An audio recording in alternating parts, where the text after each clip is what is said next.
5ই August পাকিস্তানে final showdown. Imran খানের মুক্তির দাবিতে রাস্তায় নামছে পিটিআই।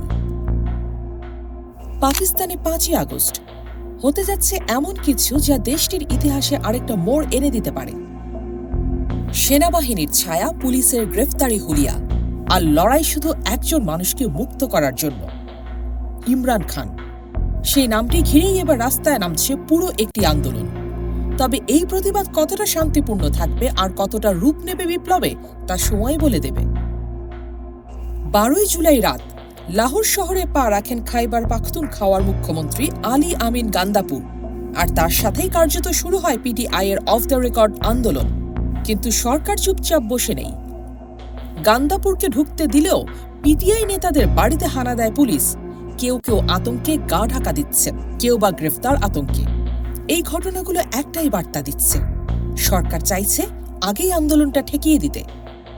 ঠিক 2 বছর আগে 2023 সালের 5ই আগস্ট গ্রেফতার হন ইমরান খান।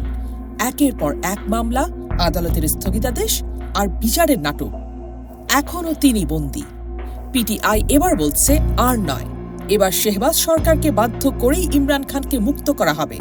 5ই আগস্ট থেকে দেশব্যাপী চলবে গণ আন্দোলন, যেখানে সেনাবাহিনীর ভূমিকাও প্রশ্নের মুখে। গান্দাপুর সহ অনেক নেতাই ইতিমধ্যে লাহোরে অবস্থান নিয়েছেন। তারা ঘাঁটি গেড়েছেন রায়উইন্ডের ঠিক পাশেই, শরীফ পরিবারের নিজস্ব ফার্ম হাউসের একদম কাছে। এটা কি নিছক কাকতালীয়, নাকি ইমরানপন্থীদের পরিকল্পিত কৌশল? ঈদের পরই পিটিআই ইঙ্গিত দিয়েছিল বড় ধরনের কোনো আন্দোলনের। এখন তারিখ চূড়ান্ত, 5ই আগস্ট। পুরো পাকিস্তান তাকিয়ে আছে এই তারিখের দিকে। সরকার কি হার মানবে? ইমরান কি মুক্ত হবেন, নাকি আবারও রক্তাক্ত হবে রাজপথ? সময় এগিয়ে আসছে, উত্তেজনা বাড়ছে, আর এই 5ই আগস্ট পাকিস্তানে হতে যাচ্ছে ফাইনাল শোডাউন।